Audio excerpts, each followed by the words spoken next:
Amén. Si pájaros y flores te alaban, tus hijos reverentes te alabarán mejor.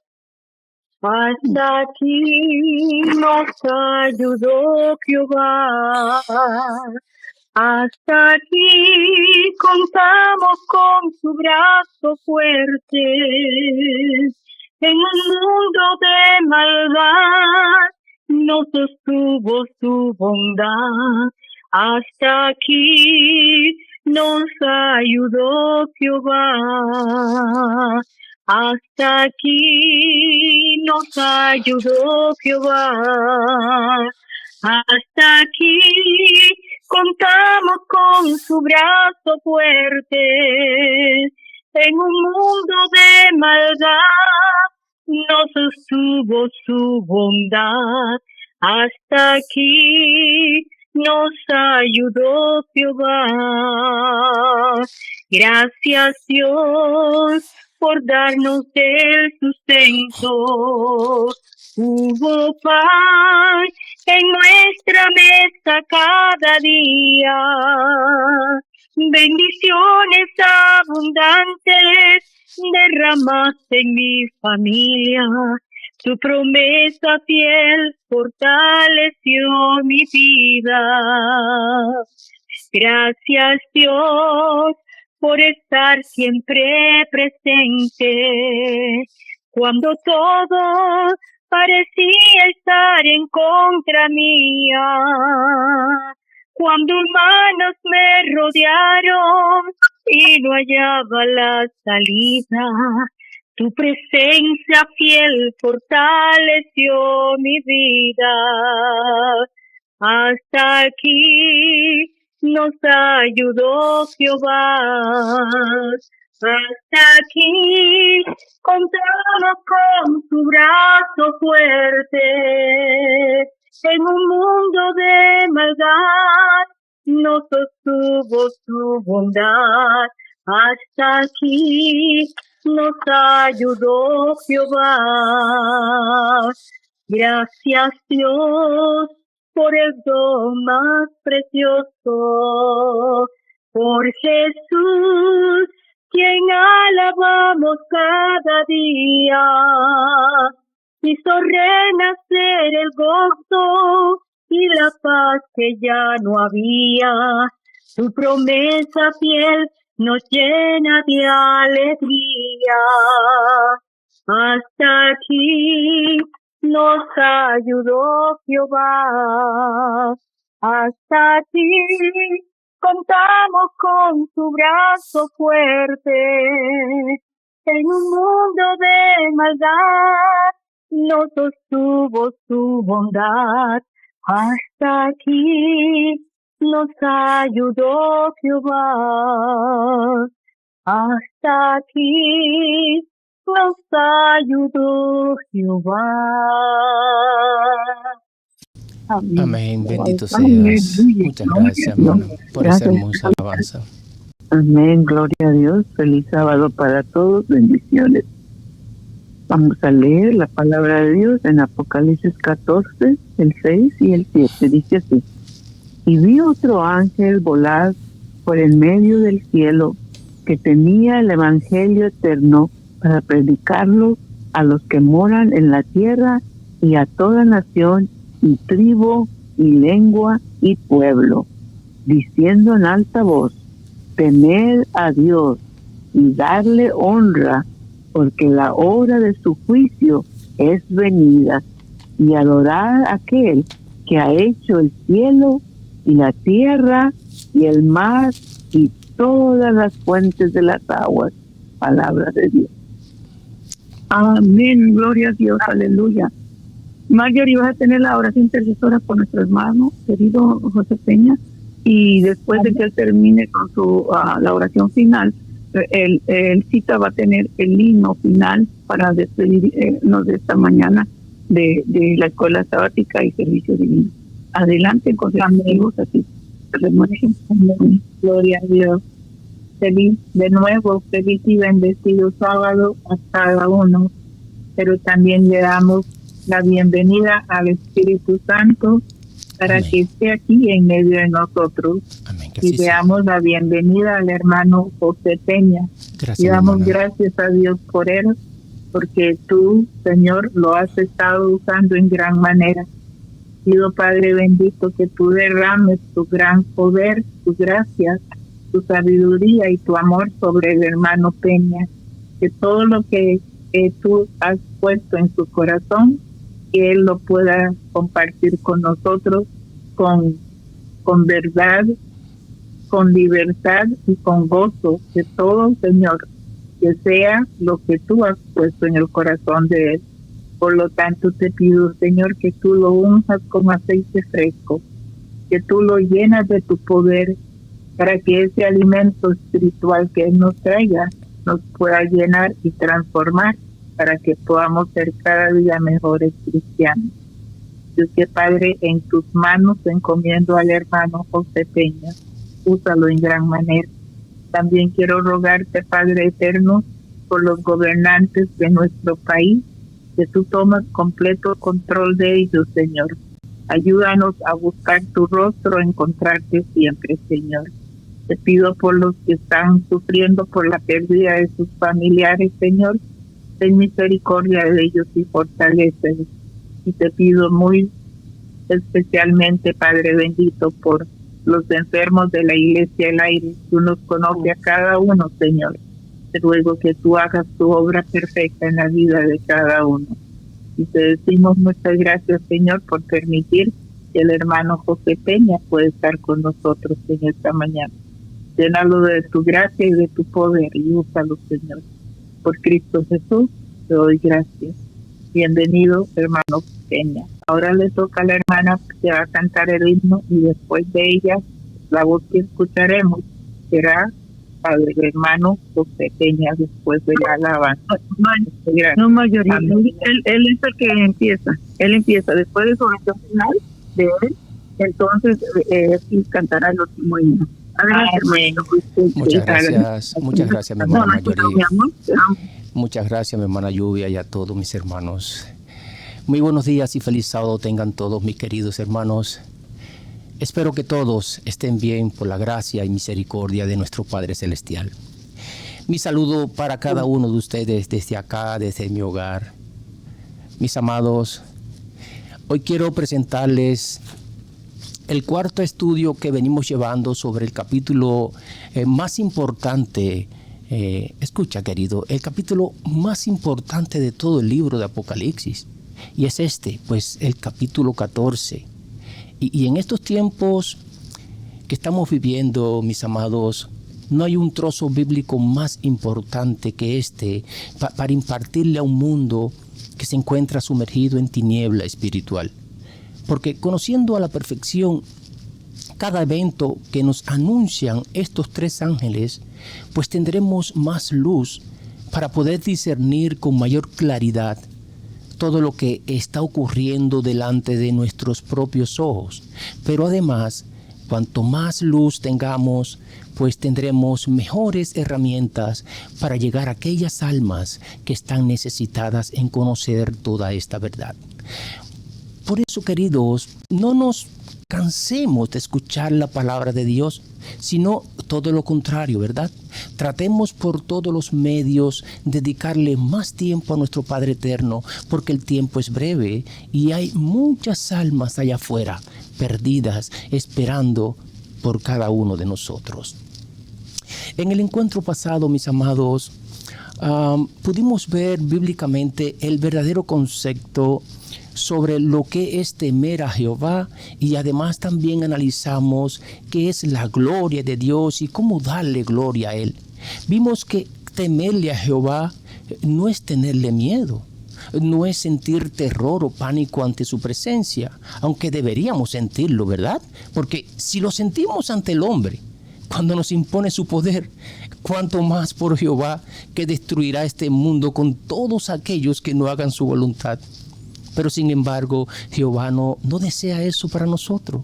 No desea que le tengamos miedo, sino que lo veamos como ese Dios de amor, como ese Padre eterno que día tras día nos llama al arrepentimiento y vengamos a Él para vivir a su lado por la eternidad. Donde no sentiremos más miedo por el hombre, donde no habrá más injusticias implantadas por el hombre y donde la muerte y el Hades no se enseñorearán más por nosotros o sobre nosotros. Así que el temor a Jehová no es otra cosa que un profundo respeto y reverencia ante su santidad y grandeza. Es una actitud, queridos, que motivará a las personas para amar a Dios, para obedecer a Jehová, para obedecer sus mandamientos y para aborrecer el pecado. Y sobre la gloria de Jehová vimos bíblicamente que esa gloria es la manifestación de su propio carácter y la expresión de su grandeza y esplendor. Y ese esplendor divino que se revela a través de sus obras, se revela en la creación del universo. Su gloria se refleja, mi amado, en su providencia con esta humanidad. Y sobre todo, su gloria se refleja en ese maravilloso plan de salvación que tuvo a bien llevar a cabo a través de su Hijo amado y Señor nuestro Jesucristo. En resumen, mis amados, la gloria de Jehová es la evidencia visible de su poder, es la evidencia visible de su amor y su justicia hacia cada uno de nosotros. Y hoy vamos a seguir estudiando el mensaje que nos trae el primer ángel, tocando 2 puntos importantes más, para luego en el próximo encuentro que tengamos, pues comenzar a estudiar el mensaje del segundo ángel. Pero antes de continuar, ¿por qué no oramos nuevamente, verdad? Oramos, querido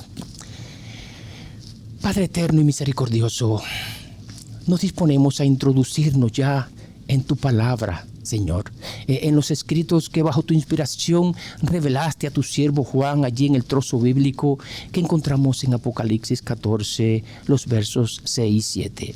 Y Señor, tal vez en el tiempo de Juan, este trozo bíblico no era tan importante como lo es hoy día. Te rogamos que nos ayudes a entenderlo y a interpretarlo de la misma manera que se lo revelaste a Juan. Por eso te rogamos, Señor, que tu Espíritu Santo sea sobre nosotros y nos dé la luz y el discernimiento necesario para poder entender este mensaje que nos traes a través del primer ángel. Discierne nuestro espíritu, Señor, por favor, para poder entender este estudio. Te lo rogamos y te lo suplicamos, te lo pedimos en el nombre de nuestro Señor Jesús. Amén y amén.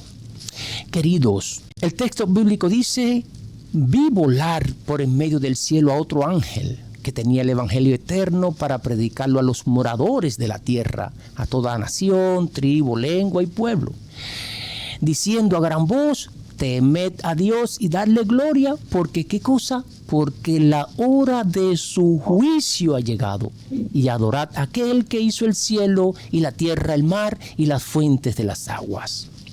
Mis amados, en el estudio de hoy vamos a ver la razón o el motivo por el cual debemos obedecer o cumplir con los 2 primeros imperativos que hemos estudiado, que es temer a Jehová y darle gloria. Y lo que nos motiva a nosotros a obedecer estos imperativos plasmados, estoy un poco afónico, pero vamos a continuar.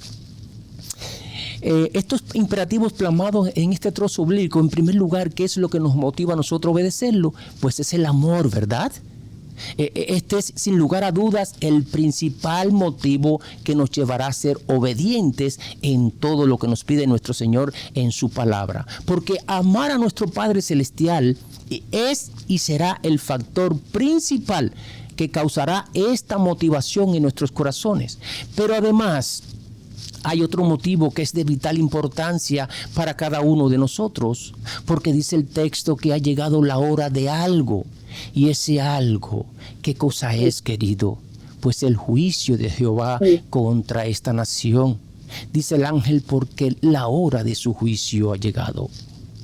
Saben, mis amados, la mayoría de las personas dentro del mundo cristiano han llegado a formular en su mente la idea o el concepto de que el juicio de Jehová ya ocurrió en el pasado, y otros tantos tienen formulada en su mente la idea de que el juicio de Jehová ocurrirá cuando comenzará el final de la historia, es decir, al final de la historia de este mundo. Por eso cuando tú le hablas a las personas que se está llevando a cabo en estos momentos un juicio en el cielo, que comenzó primero por la casa, es decir, comenzó primero por el pueblo de Dios, dándole lugar primeramente a los muertos, y luego terminar ese juicio con los que queden vivos, pues al decir estas cosas, mis amados, las personas no te creen y no toman en serio nuestras palabras, que en realidad no son nuestras palabras, sino que son palabras que están plasmadas y fotocopiadas en la palabra de Dios. ¿Y por qué razón no creen? Pues ellos no creen debido a esas dos nuevas teorías de interpretación profética que los jesuitas introdujeron en las iglesias, que son el preterismo y el futurismo, diseñadas principalmente estas dos teorías para desaparecer de la mente de las personas la idea de que el Vaticano es en verdad el anticristo. Por un lado está el preterismo, que enseña que las profecías de Daniel se cumplieron en el pasado con un rey griego del imperio Seleucida, una dinastía griega que gobernó en el Oriente Medio, y este rey se llamó Antíoco Epífanes. Y este rey reinó desde el año 175 a.C. hasta el año 164 a.C. Dicen ellos, además, que las profecías del Apocalipsis se cumplieron con el emperador romano Nerón, el quinto emperador de la dinastía Julio Claudia. Y este emperador reinó desde el año 54 después de Cristo hasta el año 68 que falleció. Así que esta es la interpretación profética que los preteristas tienen con respecto al libro de Daniel y también con respecto al libro de Apocalipsis. Y esta creencia es debido a un hombre llamado Luis Alcázar, un teólogo jesuita español que vivió entre los años 1554 al 1613. Así que esta creencia de los preteristas fue fundada por él. Por otro lado está la teoría del futurismo. Y el futurismo, queridos, enseña que las profecías de Daniel y Apocalipsis se cumplirán en el futuro con el pueblo de Israel literal, con un anticristo literal, con el tercer templo de Jerusalén literal, con un Armagedón literal y con un rapto de la iglesia antes de la gran tribulación. Así que esta teoría del futurismo lleva a todas las profecías de Daniel y Apocalipsis al futuro, al final de los tiempos.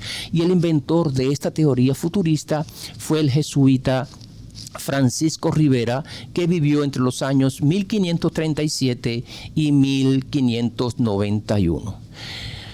Pero le damos gracias a Dios, gloria al Dios eterno, que ninguna de estas dos teorías inventadas por el hombre de pecado la practicamos nosotros.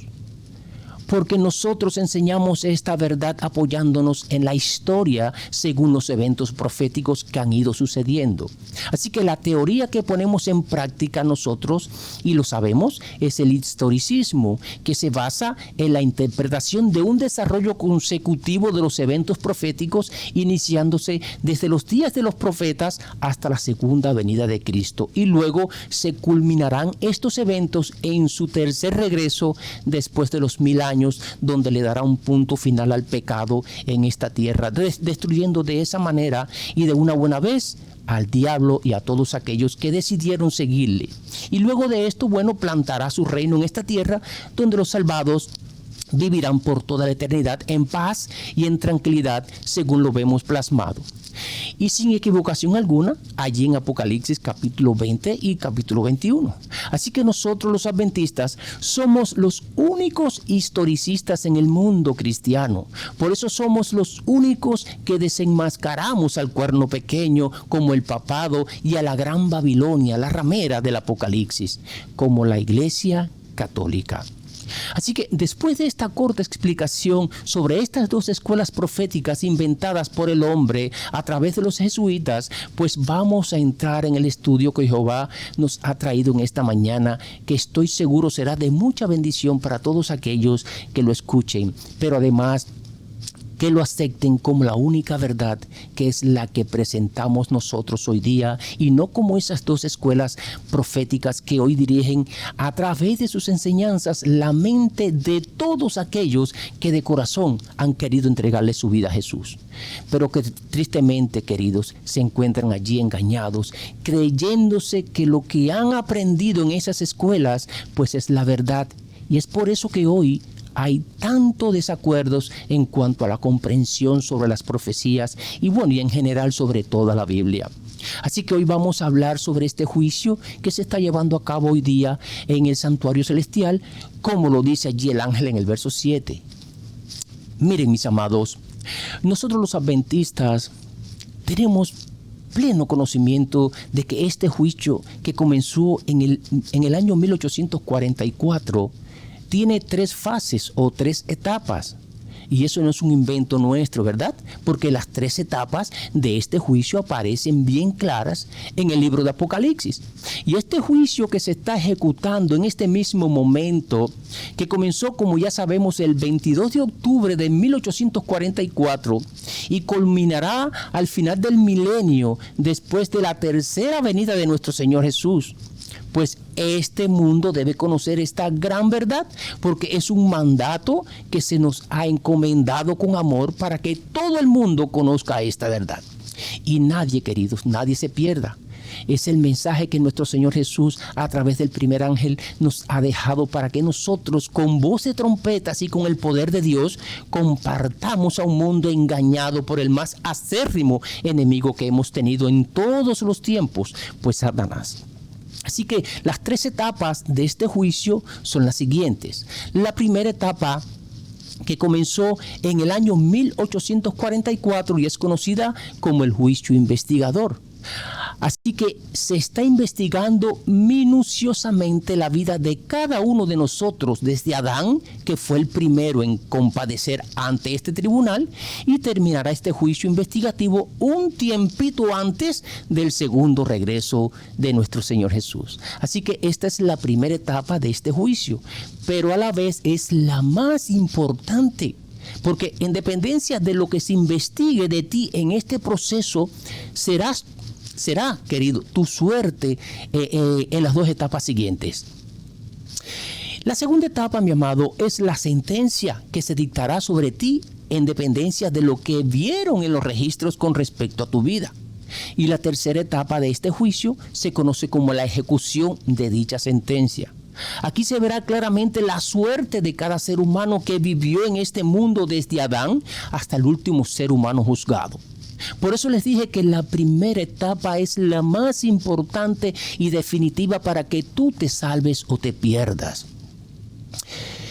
¿No se han dado cuenta que es el mismo principio que usan los tribunales terrenales en todos los países de este mundo? Lo único que se diferencia de una sola cosa, y es que los tribunales terrenales cometen muchas, pero muchas injusticias, y muchas veces la sentencia que dictan no son justas por muchas razones. Pues allí vemos abogados, jueces, fiscales en total corrupción, entre otras cosas, Pero los juicios que se están celebrando en estos momentos en el trono de Dios son justos, tan justos que los mismos perdidos, al pasarle ante ellos todas las evidencias por la cual se determinó que se perderían, pues reconocerán la justicia de Jehová.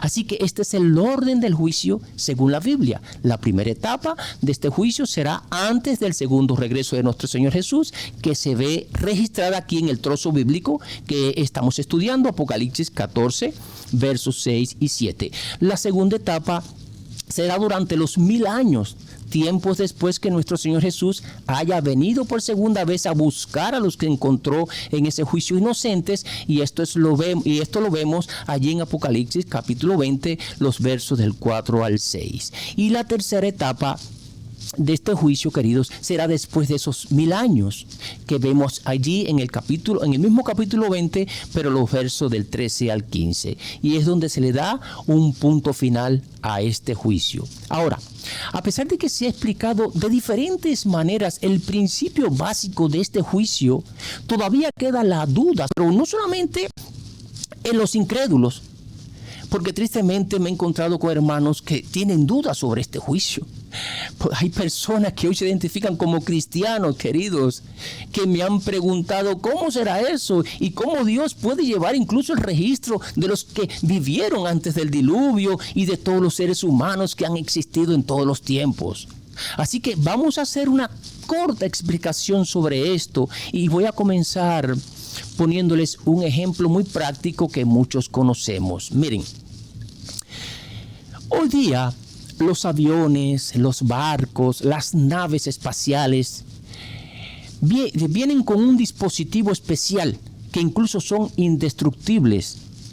Estos dispositivos vienen siendo prácticamente, bueno, no en realidad su cerebro, pero en ese dispositivo es donde se registra todo lo que sucede en su trayectoria. Y cuando ocurre una tragedia, ¿qué es lo primero que buscan? Pues ese dispositivo, porque ahí es donde encontrarán todas las evidencias que causó la rotura o la destrucción de esa nave. Ese dispositivo lo conocemos como la caja negra. Y aunque esa nave explotó o se hundió en el fondo de los océanos, pues ese dispositivo no se destruye, así que lo buscan para investigar el caso. Y ese es el mismo principio que usa Jehová, queridos, pero de una manera más sofisticada, porque muchas veces los dispositivos que usan esas naves no aparecen y por tanto no pueden determinar lo que en realidad sucedió y entonces no pueden juzgar al culpable. No pueden juzgar al responsable, ya sea a los mecánicos que le dieron mantenimiento a esa nave antes de salir o al capitán por alguna irresponsabilidad de parte de él, etcétera, etcétera. Casi siempre los fallos de esas naves son producto de irresponsabilidades humanas. Pero en el caso nuestro es diferente, mis amados. Miren, podemos usar cualquier ejemplo, pero qué mejor que poner de ejemplo al mismo Adán, al primer hombre creado sobre la faz de la tierra y creado directa y literalmente por las mismas manos de nuestro Padre Celestial. Dice Génesis allí, capítulo 2, verso 7, que Jehová formó al hombre del polvo de la tierra y que luego para darle vida a ese cuerpo, pues que hizo, sopló aliento de vida en su nariz y una vez que hizo esto, pues Adán se levantó y caminó. Y fue, ¿qué cosa? Un ser viviente. Así que la facultad física de Adán fue producto de esa mezcla de barro que Jehová hizo del polvo de la tierra. Así era su cuerpo como tal, junto con todos sus órganos, ¿verdad? Ese era su cuerpo material. Ahora, el aliento que Jehová sopló en la nariz de Adán viene siendo la fuente energética que hace que su cuerpo y todo su sistema funcione. Así que sin ese aliento de vida, Adán hubiera sido igual a uno de esos muñecos que vemos que construyen en la arena a la orilla del mar, que ni oyen, ni hablan, ni mucho menos se mueven. Ahora, entre todos los órganos que Jehová puso en el cuerpo de Adán, le puso un cerebro que viene siendo el procesador de la computadora, que es nuestro cuerpo. Así que sin ese órgano prácticamente no hay vida, porque el cerebro humano, queridos, es el centro de mando de todo el cuerpo. Es el responsable de funciones vitales, es el responsable de procesamiento de toda información sensorial, es el responsable de las emociones, es el responsable de los pensamientos y el movimiento de todo nuestro cuerpo. El cerebro regula además las funciones automáticas como la respiración, los latidos del corazón y otras funciones más, como por ejemplo el aprendizaje, el lenguaje, la toma de decisiones y sobre todo, queridos, sobre todo el cerebro humano es el encargado de guardar la memoria de todo lo que hacemos en vida, entre muchas cosas más, como la frecuencia cardíaca, la digestión, la temperatura corporal, etcétera, etcétera. Así que el cerebro, mis amados, es el procesador que graba, registra y clasifica toda la información que entra a través de nuestros 5 sentidos. Y hasta aquí creo que no haya duda, mis amados, porque ahora les voy a decir por qué tuve que hacer esta explicación. Miren, recuerden que estamos poniendo como ejemplo al primer ser humano que existió en este mundo. Una vez que Adán recibe ese aliento de vida, comienza un proceso en él, porque ahí mismo y automáticamente comienza en Adán a formarse su identidad personal, que por cierto es única. Así que cada uno de nosotros también tenemos nuestra identidad que es única. Y esa identidad que comienza a tener Adán viene siendo su biografía, su identificación, su historial de crédito, su historial de conducta, etcétera, etcétera, etcétera. Como mejor quieran entenderlo ustedes. Porque ustedes saben lo que significa esta palabra, ¿verdad? No es otra cosa que la historia de la vida de una persona desde el comienzo de su vida hasta que la termina. Así que esa biografía de Adán iba a determinar su vida como tal. Y fue una biografía que escribió Adán en su cerebro por un periodo de ¿cuánto? ¿Cuánto duró Adán? Pues 930 años, que fueron los años que vivió, ¿verdad? Y como el cerebro él es encargado de guardar la memoria, pues ahí quedó registrado todo lo que hizo en vida Adán. Así que Adán muere y como dice Eclesiastés capítulo 12, verso 7, y el polvo, es decir, el cuerpo de Adán vuelve a la tierra como era anteriormente, pero el espíritu, es decir, ese aliento de vida que sopló Jehová en su nariz, pues vuelva a Dios que fue quien lo dio. Así que, mis amados, el aliento de vida salió del cuerpo de Adán y no anda desandando por ahí, pues volvió a su creador. Y escuchen bien los que creen en la inmortalidad del alma, porque este mensaje lo presentaré en las redes sociales. Lo que sale de Adán y de todos los que han muerto después de él hasta la fecha es ese soplo de vida que Jehová nos da mientras nos concede nuestra existencia en esta tierra, porque el alma es nuestro mismo cuerpo. Así que no existe un alma separada del cuerpo como la mayoría de los cristianos tienen hoy día como verdad. Así que el ser humano únicamente se convierte en alma viviente cuando se fusiona el cuerpo físico con el aliento de vida que Jehová nos da. Pero fuera de ahí no existe un alma inmortal que vive consciente después de la muerte, porque la palabra de Dios es bien clara cuando nos dice que los muertos nada saben y a donde van no tienen memoria, y ese mismo día que mueren pues perecen sus pensamientos. Así que una vez que Adán muere, el aliento de vida que Jehová sopló en su nariz sale de su cuerpo e inmediatamente regresa a Jehová y no se queda desandando por el universo con memoria y demás. Así que todos los órganos y toda la maquinaria que ese aliento de vida hacía funcionar el cuerpo de Adán queda en el olvido al desintegrarse y al volverse al polvo de la tierra nuevamente, ¿verdad? Saben, cuando yo le estaba explicando esto a una persona, me interrumpió y me dijo, ¿qué pasa con las personas que tienen amnesia y no pueden recordar nada? Y yo le contesté, bueno, aunque las personas con amnesia no puedan recordar nada, eso no significa que su cerebro no siga guardando información de todo lo que hace, porque una persona en esta condición puede ser consciente de todo lo que hace, aunque no recuerde los eventos que sucedieron en su pasado o aunque no pueda formar nuevos recuerdos tanto en el presente como en el futuro. Así que el cerebro seguirá guardando información de todo lo que sucede en su vida. Miren, una vez que Adán volvió al polvo de la tierra, es decir, su cuerpo se decompuso, su cerebro dejó de funcionar y todos sus pensamientos y todas sus memorias pues perecieron junto con su cuerpo. Así que ya dejó de existir Adán y en polvo se convirtió. Pero ¿qué pasó con esa biografía que Adán estuvo escribiendo en su cerebro durante toda su vida? Que por cierto era su identidad personal, porque su cerebro murió junto con los demás órganos. Pues al morir su cerebro, su biografía también pereció. ¿Qué pasó entonces con la biografía de toda la vida de Adán? Miren, queridos, es verdad que cuando tu cerebro muere, también mueren tus pensamientos y tus memorias y ningún registro queda de ti. Entonces, si es así, ¿cómo Jehová me puede juzgar? Y miren, mis amados, aunque es bien cierto que toda la información que guarda nuestro cerebro desaparece con nuestra muerte, hay algo que tenemos que tener bien claro, Y es que Jehová tiene preservado en los registros del cielo una copia exacta de todo lo que recopiló tu cerebro en vida.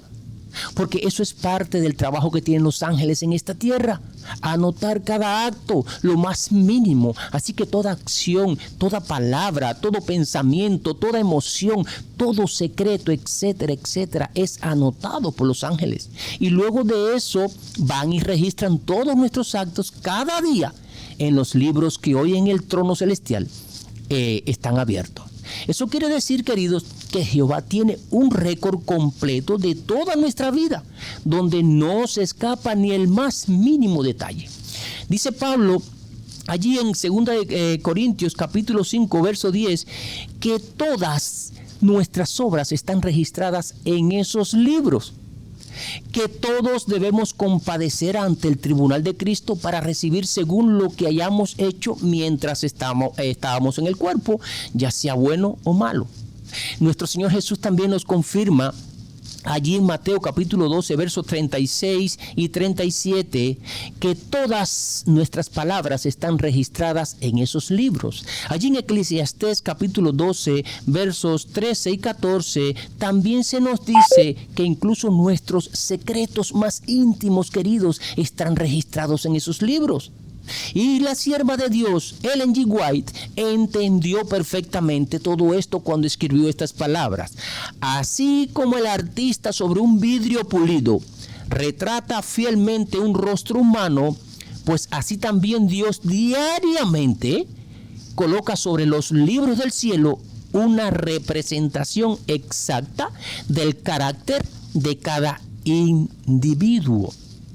Queridos, esta cita la encontré en el Comentario Bíblico Adventista en el tomo 4, página 1193, pero también la pueden encontrar en su devocional en los lugares celestiales, página 360. Miren, los diferentes escritores bíblicos describen nuestros registros biográficos con la palabra libros en plural, dejándonos saber que son varios libros. Allí en el libro El conflicto de los siglos, páginas 535 y 536, la sierva de Dios nos dejó escrito esto. La obra de cada uno pasa bajo la mirada de Dios y es registrada e imputada ya como señal de fidelidad o de infidelidad. Frente a cada nombre en los libros del cielo aparecen con terrible exactitud cada mala palabra, cada acto egoísta, cada deber descuidado y cada pecado secreto, con todas las tretas arteras. Escuchen esta palabra rara. Miren, esta frase, tretas arteras, como no es una frase común y además muy desconocida para mí y tal vez para muchos de ustedes, pues quise saber a qué se refería la sierva de Dios al expresarse así, y me puse a buscar y encontré que esta frase, aunque no es una expresión común, se puede interpretar como una forma de enfatizar la naturaleza astuta y engañosa del pecado. Las tetras arteras podría referirse la sierva de Dios a las cuerdas o hilos que se utilizan para tejer una red. Escucha, querido, sugiriendo ella de esta manera que el pecado teje una red de engaño y esto trae muchas consecuencias adversas a nuestra vida si caemos en esa red. En otras palabras, nos deja ver con esta frase que incluso los pecados aparentemente más pequeñitos pueden tener ramificaciones complejas y destructivas en nuestra vida. ¿Entendieron esta cita, verdad? Espero que sí, mis amados. ¿Saben? A mí me da tristeza ver con qué liviandad hoy día, queridos, se proyectan muchos que dicen ser cristianos. Con qué libertinaje conducen sus vidas, ignorando que el más pequeñito de los actos que cometemos están siendo anotados y registrados en los libros del cielo. Ahora, para que entiendan un poco mejor, porque se ha estado hablando de que en el cielo existen varios libros donde se encuentran registradas las biografías de cada ser humano. y lo hemos comprobado bíblicamente, ¿verdad? Pero existe un libro en particular, y este libro no tiene que ver absolutamente nada con los demás libros. Y este libro es conocido como el libro de la vida. Y este libro contiene el nombre de todas las personas que alguna vez profesaron el nombre de Cristo. Pero eso, mis amados, no quiere decir que porque sus nombres se encuentran allí, ya tienen garantizada la salvación. Ya tienen la salvación segura, porque muchos serán borrados del libro de la vida. De la misma manera que muchísimas personas que se encuentran hoy todavía anotados en los libros, en los demás libros, pues serán borrados de allí y se anotarán sus nombres en el libro de la vida. Por eso Jesús nos dice a través del apóstol Pablo, allí en 1 Corintios, capítulo 10, verso 12, que todos aquellos que piensan estar firmes, que miren bien y no caigan, queridos, porque aunque tu nombre aparezca en el libro de la vida hoy, pues en un santiamén, mi amado, es decir, en cuestión de un segundo, tu nombre puede desaparecer de ese libro para siempre. Y vamos a buscar evidencias de que existe ese libro. Por ejemplo, allí en Filipenses capítulo 3, verso 3, encontramos estas palabras del apóstol Pablo que nos dice: asimismo te ruego también a ti, compañero fiel, que ayudes a estas que combatieron juntamente conmigo en el Evangelio, con Clemente también y los demás colaboradores míos, cuyos nombres están en el libro de la vida. Allí en Apocalipsis capítulo 3, verso 5, Jesús nos dice a través de Juan: el que venciere será vestido de vestiduras blancas, y no borraré su nombre del libro de la vida, y confesaré su nombre delante de mi Padre y delante de sus ángeles. También allí en Apocalipsis capítulo 13, verso 8, refiriéndose Juan a la primera bestia, nos dice: y la adoraron todos los moradores de la tierra, cuyos nombres no estaban escritos en el libro del Cordero que fue inmolado desde el principio del mundo. También podemos ver el nombre de este libro en Éxodo capítulo 32, los versos del 31 al 33, y también en el libro de Daniel capítulo 12, verso 1, etcétera, queridos. Mis amados, todos aquellos que han profesado el nombre de Cristo, indudablemente y sin lugar a duda, pues comparecerán en el tribunal celestial antes del segundo regreso de nuestro Señor Jesús. Y tal vez se pregunten: y bueno, ¿y los impíos que nunca quisieron aceptar a Cristo, cuándo comparecerán ante el tribunal para ser juzgados? Y miren, allí en 1 de Pedro, capítulo 4, versos 17 y 18, leemos esto. Dice Pedro: porque es tiempo de que el juicio comience primero, ¿por dónde? Por la casa de Dios. Y si primero comienza por nosotros, dice Pedro, escuchen la pregunta que se hace Pedro: ¿cómo será el fin de aquellos que no obedecen al Evangelio de Dios? Verso 18, y si el justo con dificultad se va a salvar, ¿dónde irá a parar el impío y pecador?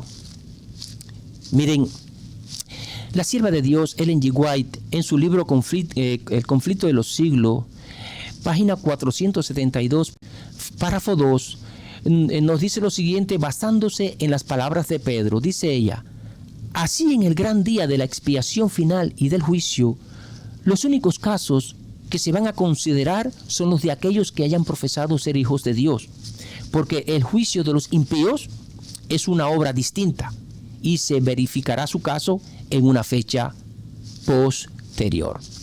Miren, mis amados, para cuando Cristo venga, ya la suerte de toda la humanidad estará echada. El juicio solamente tendrá, ¿cuántas etapas? 3 etapas, ¿verdad? Recuerden, la primera etapa de investigación, que es la que se está llevando a cabo en este momento. Luego viene la segunda etapa, que es cuando se le dará sentencia a todos los que han encontrado culpables, y donde quedará oficialmente los dos grupos de personas, pues los salvados y los perdidos. Y cuando Cristo regrese junto con los salvados, después del milenio, será la tercera y última etapa de este juicio, que es la ejecución final de dicha sentencia para todos los perdidos, que serán destruidos juntos con Satanás en ese lago de fuego y azufre. Así que lo único que hará Cristo en su segunda venida es venir a buscar a todos aquellos que no encontró culpable, para llevárselos con él ¿a dónde? A la patria celestial.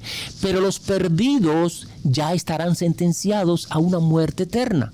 Ya no habrá más oportunidades para ellos, no habrá una segunda oportunidad, no vendrá Cristo nuevamente a recoger a otro grupo de salvados, porque en ninguna parte de la Biblia aparece eso.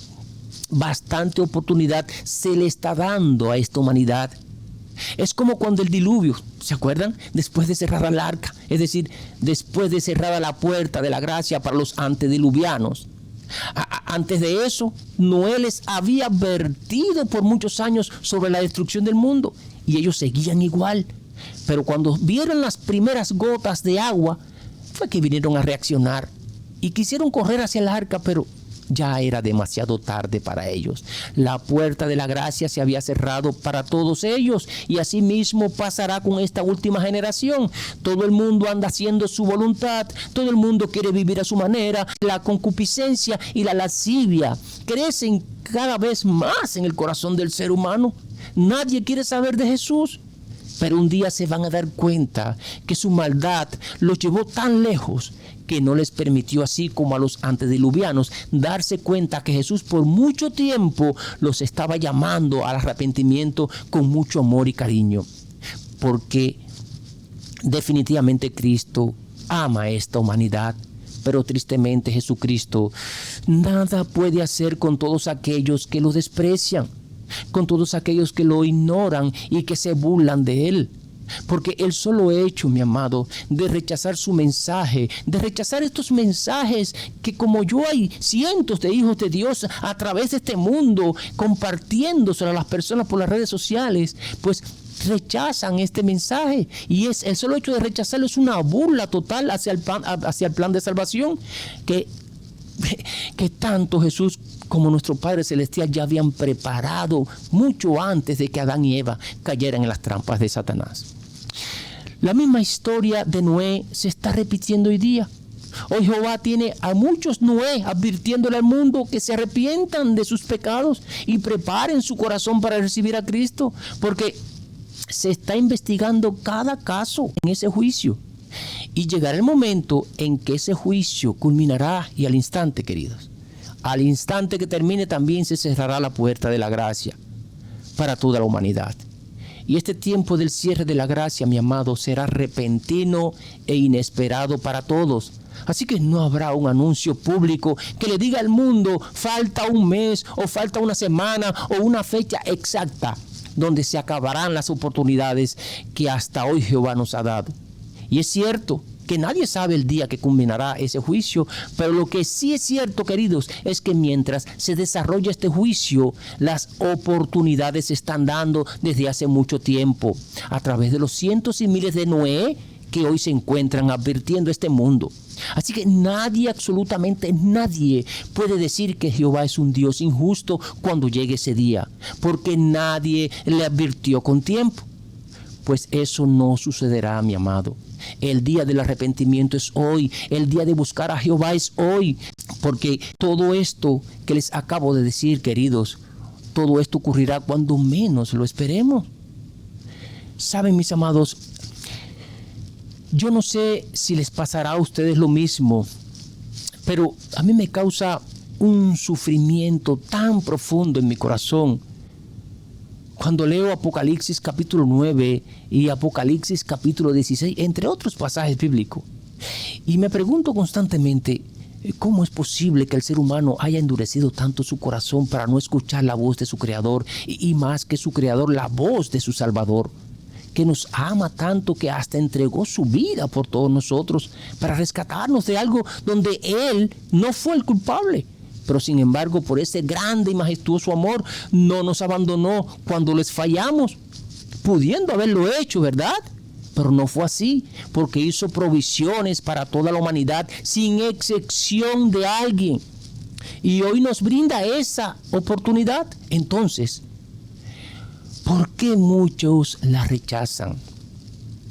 Saben, se me eriza la piel en solamente imaginar a todos aquellos, especialmente nuestra familia, que por no aceptar a Cristo y por seguir esa vida de pecado que llevan, van a recibir como castigo las 7 plagas y luego un tiempo después serán levantados de los muertos para recibir una segunda condena.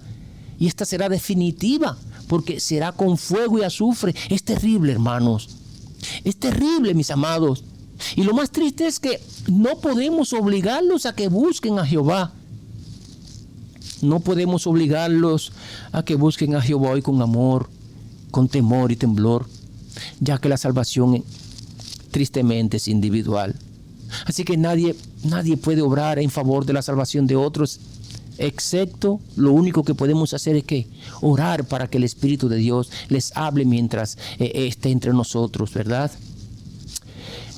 No lo iba a hacer, pero voy a leerles estos pasajes. Dice Apocalipsis capítulo 9, versos 20 y 21. Dice el verso 20: y los otros hombres que no fueron muertos con estas plagas, ni aun así se arrepintieron de las obras de sus manos, ni dejaron de adorar a los demonios, ni dejaron de adorar a las imágenes de oro, de plata, de bronce, de piedra y de madera, las cuales no pueden ver, ni oír, ni andar, dice el verso 21, y no se arrepintieron de sus homicidios, ni de sus hechicerías, ni de su fornicación, ni de sus hurtos.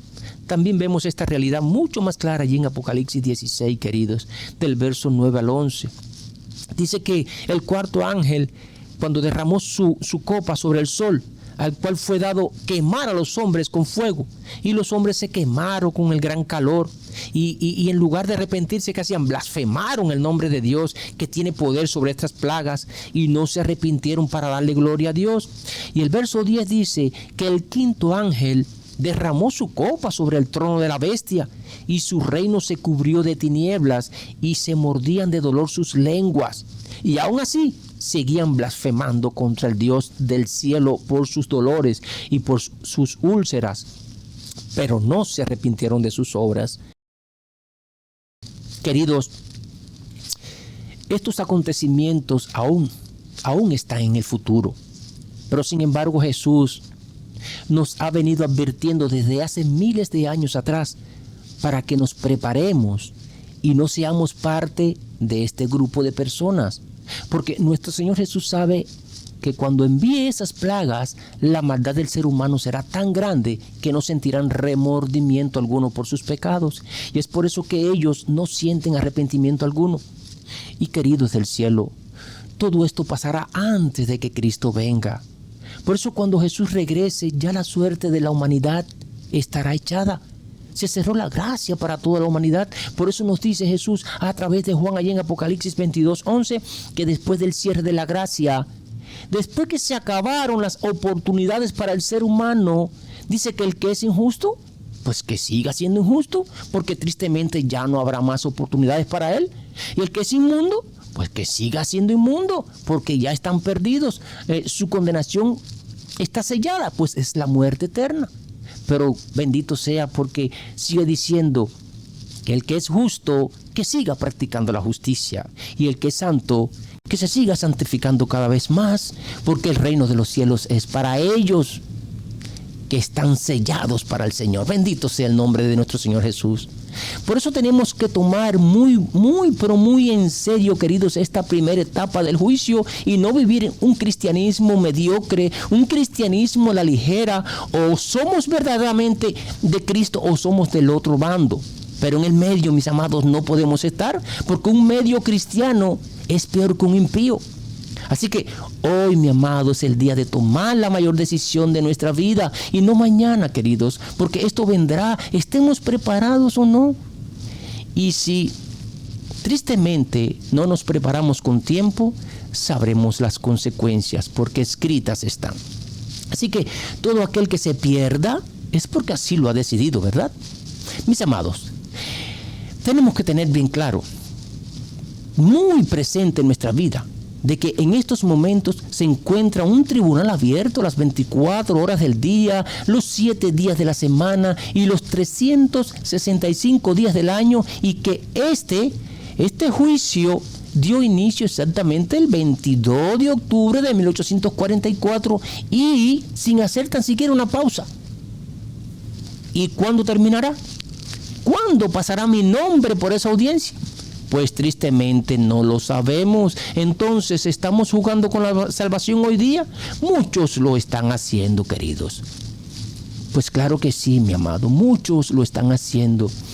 Imagínate por un momento que tu nombre pasó ayer, o la semana pasada, o el mes pasado, o esté pasando hoy, o pasará mañana, y allí se encontró mucha basura en tu registro, y a la vez no se ve ni una pizca de arrepentimiento en ti.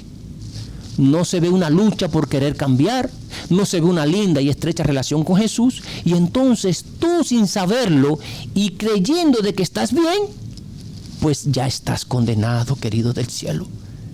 Pero aún así queda una oportunidad para ti, porque tu caso pasó por el tribunal, pero Cristo y nuestro Padre Celestial todavía no le han dado un punto final a este juicio.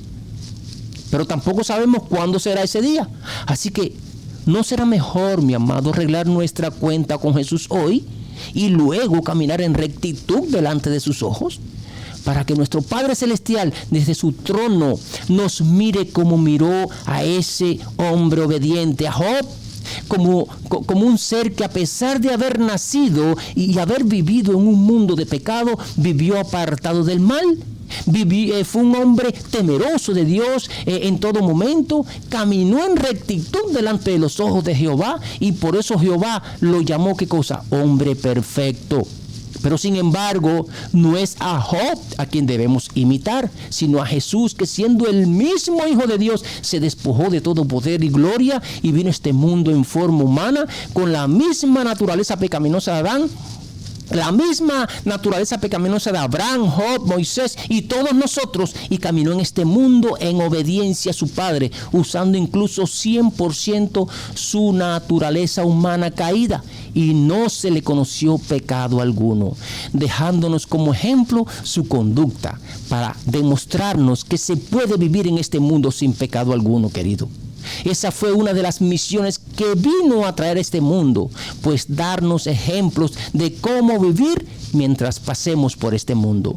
Claro está, la principal misión de Él fue cargar nuestras culpas, padecer en lugar nuestro y luego morir en esa horrenda cruz para poder salvarnos del pecado. Mis amados, revisémonos para ver dónde le estamos fallando a nuestro Padre Celestial. Humillemos nuestro corazón delante de Él y pidámosle que nos ayude a limpiar toda basura que pueda estar interponiéndose en nuestra salvación. Saben, es triste ver cómo la Iglesia Católica y las iglesias protestantes son incapaces de comprender toda esta verdad, de comprender que existe un juicio en el cielo en este mismo instante y que terminará tiempo antes de que nuestro Señor Jesús regrese. ¿Y saben por qué no son capaces de comprender esta verdad? Porque para ellos el juicio de una persona sucede en el momento de su muerte. Y si aún están con vida cuando venga Cristo, entonces en ese mismo momento es que pasarán por el tribunal de Cristo. Y todo esto es porque malinterpretan la palabra de Dios y las falsas doctrinas que han estado absorbiendo por tanto tiempo. Por eso están desorientados. Miren, Cristo nos dice en Mateo 16, capítulo 16, verso 27, que vendrá en la gloria de su Padre con los ángeles para pagarnos conforme a nuestras obras, ¿verdad? En Apocalipsis 22, verso 12 también nos dice: he aquí yo vengo pronto y mi galardón conmigo para recompensar a cada uno según sea su obra. Así que Jesús traerá nuestra recompensa en su segundo regreso, ¿verdad? Él lo dejó plasmado en su palabra. Pero hay una cosa que tenemos que entender aquí, y es que Jesús, mis amados, no puede traernos una recompensa en su segunda venida sin antes haber hecho un juicio con tiempo, ¿verdad o mentira? Lo que pasa es que malinterpretan el pasaje de Mateo, capítulo 25, verso 31 al 46, pensando que cuando Jesús aparezca en las nubes de los cielos con los ángeles, es que entonces reunirá a todas las naciones para comenzar el juicio. ¿Se imaginan ustedes? ¿Se imaginan que Jesús, cuando venga, es que va a comenzar el juicio contra las naciones? Cuando Jesús venga, queridos del cielo, ya la suerte de la humanidad estará echada. Y es verdad que traerá nuestra recompensa, pero después de habernos juzgado en el cielo, y esa recompensa vendrá de acuerdo a nuestros hechos, ya sean buenos o malos. Sí, porque cuando escuchamos la palabra recompensa, enseguida como que nos suena en nuestra mente como que es un regalo, como que es un premio, un galardón, un estímulo, porque en realidad eso es lo que significa esta palabra. Pero tenemos que saber que la palabra recompensa puede usarse en ambos contextos. Es decir, para estimular positivamente a alguien, pero también esta palabra se refiere a un castigo o consecuencia negativa. Por lo tanto, el significado de recompensa depende del contexto en el que se use la palabra. Puede ser un estímulo positivo, pero también puede ser una consecuencia negativa. Y eso lo dice Cristo bien claro, ¿verdad? En dependencia de la situación en que nos encontremos. Y en este caso Jesús ha sido muy claro, diciéndonos que nos va a recompensar de acuerdo a nuestras obras, ya sean buenas o malas. Así que todo no es buena noticia aquí. ¿Están entendiendo, mis amados, verdad? Miren, el primer ser humano que pasó ante el tribunal en el cielo fue sin duda alguna Adán, allí en el año 1844. Y después imaginamos que luego vino Eva, luego Caín, y por ese orden la lista es interminable. Pues ¿se imaginan ustedes cuántos miles de millones y trillones de seres humanos tienen que pasar por ese tribunal? ¿Y cuántos han pasado ya en esos 180 años desde que comenzó el juicio? ¿Creen ustedes que tanto nuestro Padre Celestial como nuestro Señor Jesús van a dejar una obra tan importante como esta, donde está en juego la salvación de todos los seres humanos que han existido en todas las generaciones? Pues creen que van a dejar esta obra tan importante para el final de los tiempos. Imposible, mis amados.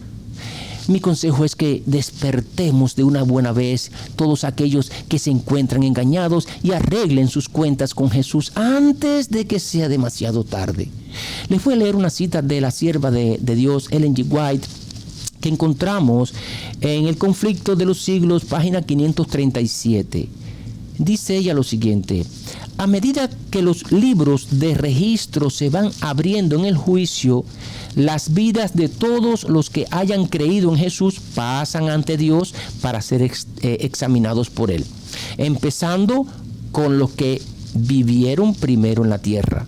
Nuestro abogado, es decir, Cristo, le presenta al Padre los casos de cada generación sucesiva y termina con los vivos. Así que esto no es un trabajo de 3 días, queridos, ¿verdad? Ahí se está investigando minuciosamente cada caso antes de dar una sentencia. Y aunque no sabemos cuántos casos pasan diariamente por el tribunal y cuántos han pasado desde el año 1844, tenemos que tener presente que falta muy poquito para que Cristo cierre los libros, porque las evidencias no los demuestran, ¿verdad? Todo lo que estamos viendo hoy día. Así que cuando Cristo se levante de ese tribunal, se quite su ropa sacerdotal y se ponga su atuendo que lo identificará como el Rey de Reyes y Señor de Señores, y venga a este mundo con una misión, pues primeramente vendrá, ¿qué cosa? A levantar del sepulcro a todos los salvados y juntamente con los que están vivos llevárselos con Él a la patria celestial, donde allí moraremos por un periodo de 1000 años, y en ese tiempo es que se estarán juzgando entonces a todos los perdidos. Se va a decir, se va a explicar allí el por qué se perdió fulano, mengano, prensejo, el pastor tal. Posiblemente mi nombre aparezca, mira, el hermano José Peña se perdió porque llevaba una doble vida. Y así es como se va a investigar en esos 1000 años a los perdidos. Y al final de esos 1000 años vendrá con todos los redimidos y exterminará para siempre a Satanás, a todos los ángeles caídos que lo siguieron y a todos los seres humanos que por su maldad decidieron no creer en Él. Luego renovará esta tierra y así volverá a estar este mundo como Jehová lo creó al principio. Y así viviremos por toda la eternidad sin más miedo, sin más sufrimiento, sin más llanto, dolor, muerte, hambre, miseria y todo sin más pecado, mis amados. Así que exterminará todo el Señor. Queridos, hablar sobre esto, mis amados, ¿no es maravilloso? ¿No se les eriza la piel? ¿No sienten gozo en su corazón? ¿No se llenan de esperanza? Porque si esa emoción no está sucediendo en algunos entonces verdaderamente no creen en las promesas de Jesús. Porque todo lo que les he dicho está plasmado y fotocopiado aquí en la palabra de Dios. Así que espero que todos estemos en armonía, experimentando el mismo gozo. Y para terminar, quiero hacerlo leyendo esta cita de la sierva de Dios que encontré en el Comentario Bíblico Adventista, tomo 6, páginas 1092 y 1093. Esta cita, queridos, nos deja ver, para aquellos que aún tengan duda, cómo será la resurrección de todos los que se encontraron inocentes en el juicio y serán levantados de los sepulcros para ir a morar con Cristo por toda la eternidad. Dice la hermana White: nuestra identidad personal, es decir, todo lo que recopiló nuestro cerebro y esa copia está allí escrita en los libros, es decir, esa biografía que recopilamos durante toda nuestra vida, ¿verdad? Dice ella, será preservada en la resurrección. Y aunque no sean las mismas partículas de materia, ni la misma sustancia material que fue a la tumba, pues las maravillosas obras de Dios son un misterio para el hombre. El espíritu, el carácter del hombre, vuelve a Dios y allí es preservado. Ahora, en la resurrección cada hombre tendrá su propio carácter y a su debido tiempo Dios llamará a los muertos, dándoles de nuevo el aliento de vida y ordenando a los huesos secos que vivan, y saldrá la misma forma, pero estará libre de la enfermedad y de todo defecto. Vive otra vez con los mismos rasgos individuales, de modo que el amigo reconocerá al amigo. Así que nos reconoceremos uno al otro, queridos.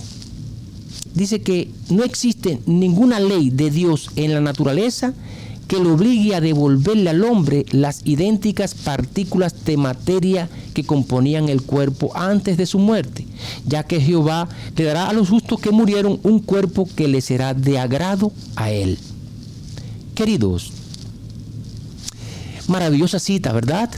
Amados, si en verdad amamos a Jesús, caminemos en sus pasos, limpiémonos de toda aspereza, luchemos duramente por tener un carácter semejante al de nuestro Señor Jesús, para que cuando nuestro nombre o nuestros nombres pasen por el tribunal celestial, no nos encuentren culpables y así podamos vivir por toda la eternidad junto a nuestro Señor y Salvador Cristo Jesús. Espero este mensaje nos ayude a reflexionar y a darnos cuenta en qué lugar, queridos, nos encontramos. Pues Jehová les bendiga y les guarde siempre, mis amados. Y vamos a orar para terminar. Oramos. Padre de amor y misericordia, muchas gracias, Señor, por este maravilloso mensaje. Te rogamos que nos ayudes a poner en práctica todos tus consejos para que podamos vivir una vida plena y en armonía con tu palabra. Sabemos, Señor, que Satanás tiene engañado a la mayor parte de este mundo, haciéndoles creer lo contrario a tus consejos divinos. Pero por mucho que se haya empeñado en engañar a esta humanidad, también sabemos, Señor, que hay un pequeño remanente guiado por ti, que te escucha y te obedece en todo. Y este remanente es el que está en estos momentos defendiendo tu palabra y siendo luz en medio de un mundo en oscuridad total. Padre, incentiva nuestros sentidos para que podamos hoy más que nunca, con voz de trompeta y con el poder de tu Espíritu, pues amonestar con amor a este mundo, para que te reconozcan y se vuelvan a ti de sincero corazón. Acompáñanos en el resto del día, Padre, y bendice a tu pueblo, Señor. Bendice a la Iglesia del Aire y a todos los hermanos, amigos y familia que se han conectado. Necesitamos tu presencia en nuestra vida, Señor. Te rogamos además por los enfermos y por todas las personas que están padeciendo en estos momentos. Obra en sus vidas, Padre, y levántalos en el nombre de tu Hijo amado y conforme a tu santa y bendita voluntad. Te lo rogamos, te lo pedimos, te lo suplicamos, Padre.